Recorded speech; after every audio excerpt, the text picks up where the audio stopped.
Part 2. Top 10 must-know ways to communicate more effectively to win unfairly in life. Are you a winner? Why do some folks seem to win in life always and are better at everything they do? Does it seem unfair to you?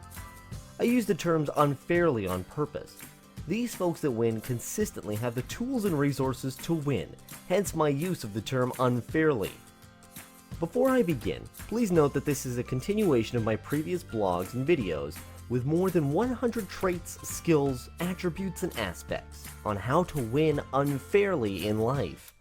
You can find many other collections of gems like this to help you win unfairly in life by clicking on my website at johnlincoln.one or on my johnlincoln.one video channel. In the first part of my blog and video, I shared with you the understanding and knowledge required to recognize and know the intricacies and complexities of communication. In this second part of this video and blog, I will share with you the tools, skills, and ways to communicate effectively in life. Communicating effectively is one of the most important interpersonal skills required to succeed and win unfairly in life. Whether you are an individual, a small business, or a large corporate employee, this short blog and video will first guide you through and enable you to communicate effectively to win unfairly in life. By now, you might be wondering who I am. First, a few words about myself. My name is John Lincoln, and I'm the author of a book called Connect the Dots, a playbook to help you connect your customers and profits. If you are interested, you can buy the book online at Amazon. Here is the link to buy my book, Connect the Dots.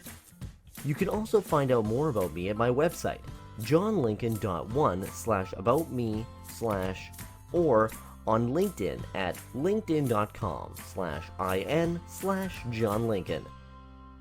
So we are back at the important topic of mastering effective communications to win unfairly and succeed in life.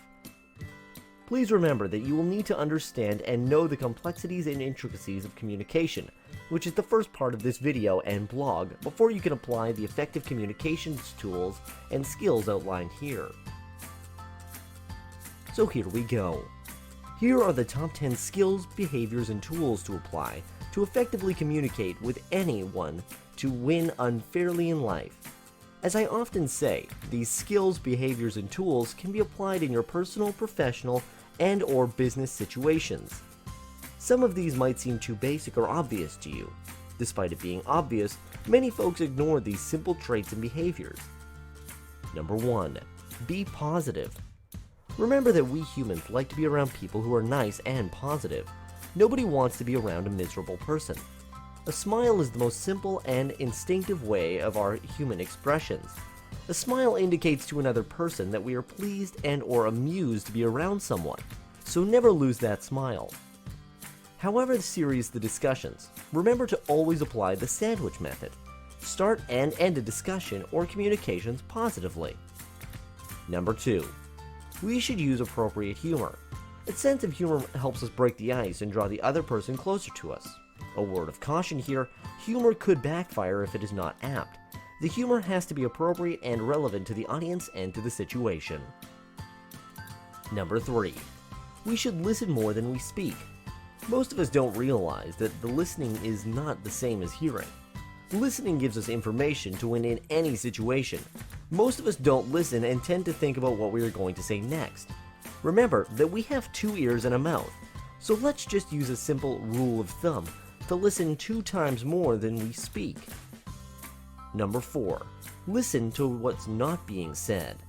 To communicate effectively, we need to be aware of what's not said. Is the obvious being omitted from the discussion? For example, are feelings not expressed? Was the stoic response normal? Number 5. Know how to ask questions. We should learn how to ask open-ended questions versus a close-ended question. For example, a simple question like, "Are you feeling okay today?" where the engagement and response would be minimal versus an open-ended question like, "How are you feeling today?" Learning how to ask questions help us see clarity and reflect through what another person is trying to tell us. Number 6. Read the nonverbal cues. Research has shown us that 55% of the message is conveyed through a nonverbal cue. Nonverbal cues goes beyond body language and includes the intonation, pitch, volume, and other factors like eye contact, eye movements, and even psychological changes like wet palms and sweating. Number 7. Be fair and empathetic. When communicating, we should try to have empathy and understanding of what the other person is saying. We can only be empathetic if we try to put ourselves in their shoes. We all have different points of reference. We need to recognize others' perspectives and address it with a sense of fairness and empathy. Number 8. Be emotionally aware of ourselves. When we are communicating with someone, we need to be specifically aware of our own emotions, feelings, and predispositions. This is one of the most difficult aspects for us to master. Most folks cannot hide their own predispositions and/or excitement. Number 9. Don't use jargon.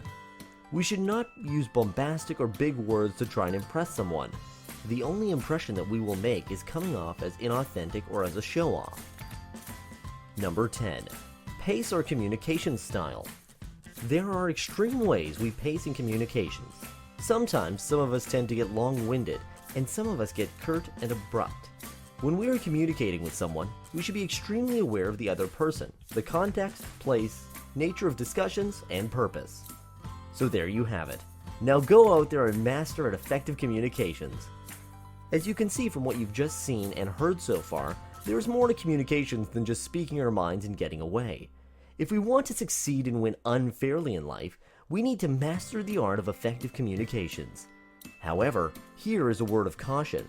Before we apply this knowledge, it is always important that we take into account context, culture, language, ethnicity, communication style, and personality differences. As someone once said, the simple biggest problem with communications is the illusion that it has already taken place. Last but not least, watch out for the adjectives that we use when we communicate.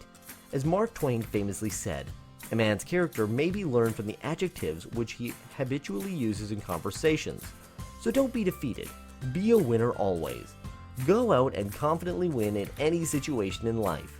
Knowing these effective communication skills and tools will certainly give you a head start and put you in an unfair advantage. If you liked what you saw, or if you think your team, customers, employees, friends, family, or others can benefit from this, please forward this link, hit like, and subscribe below.